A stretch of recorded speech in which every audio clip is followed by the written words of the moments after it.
90% લોકો સારું બ્રોશર અને સસ્તું જોઈને ઘર બુક કરી લે છે અને પાછળથી ખૂબ પછતાય છે. જો તમે પણ પછતાવા નથી માંગતા તો ઘર લેતા પહેલા 5 પોઈન્ટ અવશ્ય ચેક કરો, કારણ કે ઘર એ માત્ર ઇન્વેસ્ટમેન્ટ નહીં, તમારા પરિવારનું ફ્યુચર છે. પહેલું છે લોકેશન. બિલ્ડિંગ જૂનું થશે પણ લોકેશન જો સારું હશે તો તમારા મકાનની વેલ્યુ વધતી રહે છે. બીજું છે કન્સ્ટ્રક્શન ક્વોલિટી, કારણ કે સુંદર દેખાવ કરતા પણ વધારે મહત્વનું છે સ્ટ્રોંગ સ્ટ્રક્ચર અને અંદરનું મિકેનિઝમ. ત્રીજું છે લાઇફસ્ટાઇલ. તમારા બાળકો માટે સ્પેસ છે, પરિવાર માટે કમ્ફર્ટ છે, માતા પિતા માટે કમ્ફર્ટ છે, એ ચેક કરો. ચોથું છે ડોક્યુમેન્ટ્સ, લીગલ એપ્રુવલ્સ, રેરા અને બિલ્ડરની ક્રેડિબિલિટી જરૂર ચેક કરો. આમાં સહેજ પણ કોમ્પ્રોમાઇઝ ના કરશો. પાંચમું છે ફ્યુચર ગ્રોથ.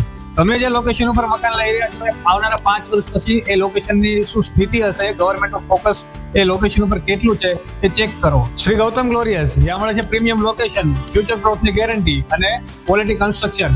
જો તમે પણ તમારું સપનાનું ઘર બુક કરવા માંગો છો તો આજે જ મને ડીએમ કરો અથવા તો કમેન્ટમાં લખો હોમ.